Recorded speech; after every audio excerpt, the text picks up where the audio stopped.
Welcome back, welcome back, welcome back to Primary Teaching with Dom. Welcome back, welcome back, welcome back to Primary Teaching with Dom.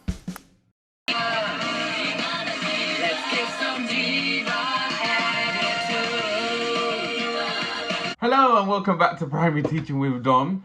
So I hope you enjoyed that little thing there. Diva. So in this video we are going to talk about teaching assistants. Now I made sure in my last video, because I have the camera facing me again, I didn't do what I said I was going to do. I said I was going to look in the camera, but I decided to look here the whole time. Or just look around. So I'm going to try and look directly here this time, and I'm hoping that it works. In this video, we are going to talk about the reasons why you should become a teaching assistant if you want to become a teaching assistant. And we are going to go from there. So let's get this video started.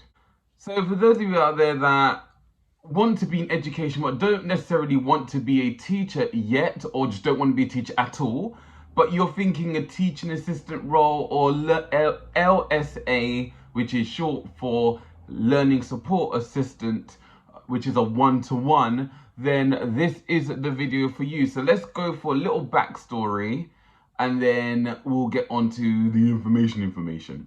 So I was a TAA LSA actually. I was a learning support assistant at a school before I became a teacher. I took a year out from my degree, which is early childhood studies and history, and I became a LSA. I was LSA for a term, but then because of budget cuts, they had to let me and another person go. So when I was an LSA, I'm not gonna lie, it was one of the most favorite times in education. I loved being an LSA. I had one child, I was in year 5, and I loved it.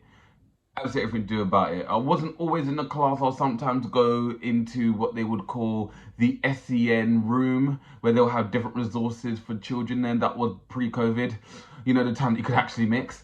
And I loved it. Then I became a TA in year 6.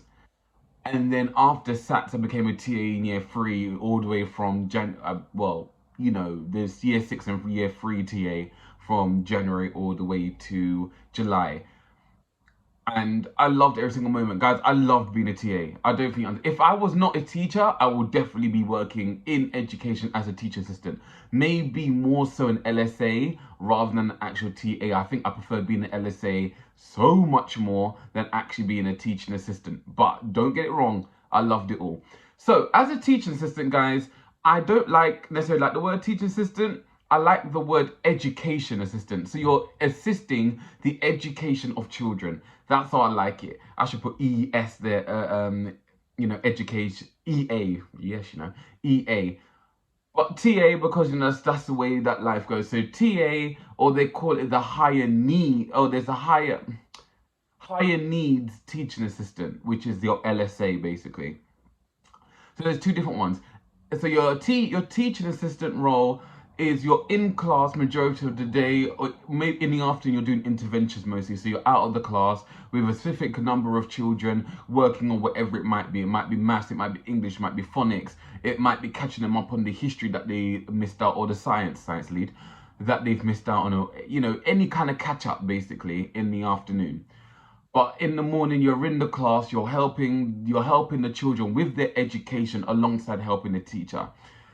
If you are a high-level teaching assistant, you get paid more than your TA, because you're more in charge of a class. So 1 day out of the week or 2 days out of the week, it depends what your school's like, you'll be teaching a class. So maybe during the teacher's PPA times, you will take over that class and you will teach that. You're responsible for marking. So you're basically a teacher during that PPA moment.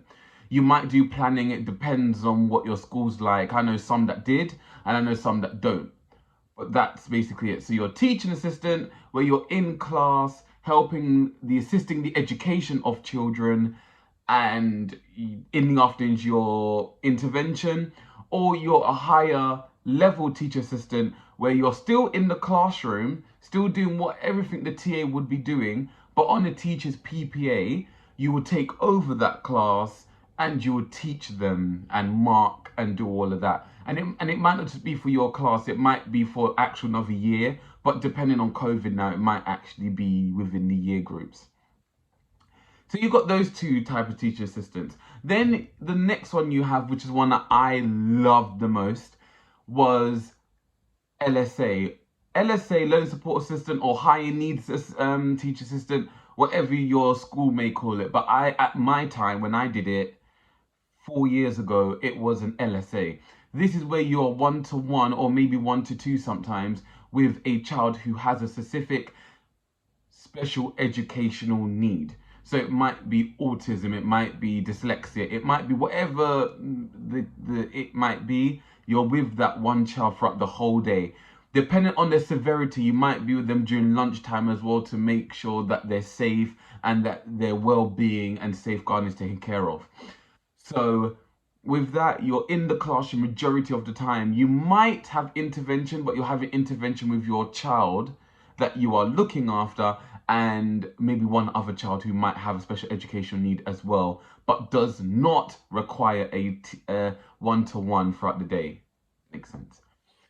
So during that, let's say you'll be doing a number of things. You might be going to make sure that they have things that they're comfortable to write on. That they might need like they might need somewhere to sit up, so they're up. They might need their papers blown up. That's what I had to do for one of my children. I had to blow up his work on A3 sheet of paper every single day for every single lesson because he was not capable of looking at an A4 sheet of paper. It was too small.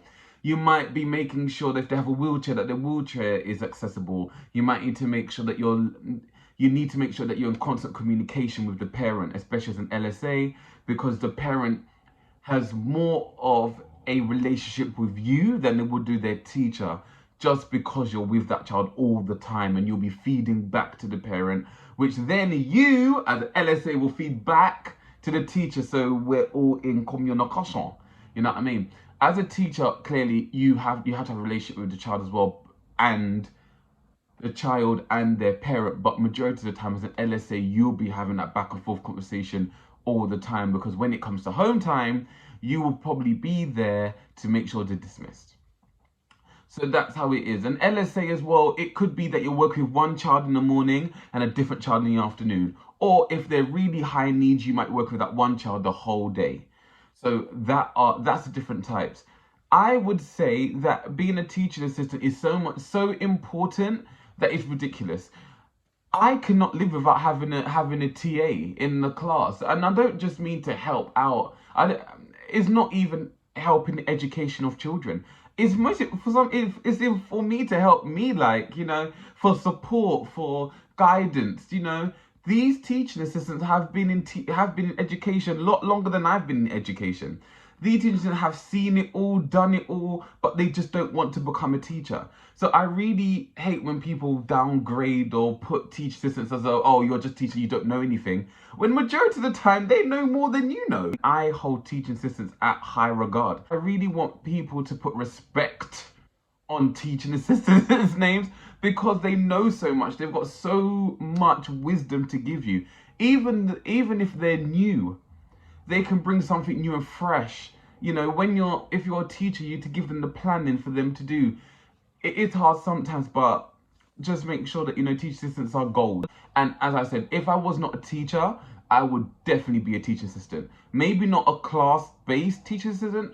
I would more likely want to be an LSA because you have that bond. I tell you, I have never grown a bond with a child than I did in that term that I had with that child being LSA than I have with any other child, because it's more one-to-one. They talk to you, they run up to you, you have talking. You can literally take them out of class and really go back on things. So if you want to be a teacher, if you think teacher's not for you, because teacher's not for everyone, let's get it clear. Just like being a lawyer is not for everyone, like being a doctor is not for everyone. Teaching is not for everyone, but if you feel you can bring wisdom, if you feel you can bring a spark to children's life, if you feel you can be an extra hand in the classroom, then go for a teacher assistant. If you feel as though, okay, I don't want to teach, but I still want to be able to have more responsibility, become a teaching assistant and then work and do the modules, ask your school to give you the modules to become a higher level teaching assistant. I can see because the camera facing me this time, it wasn't bad quality. So the Espanol word of the day today is going to be tengo frío. Tengo frío. That means I am cold. I am cold. Or if you want to emphasize it, it's tengo mucho frío, means I am very cold. And if you really want to be extra, tengo muchísimo frío. That means I am very cold. I shall see you in the next video.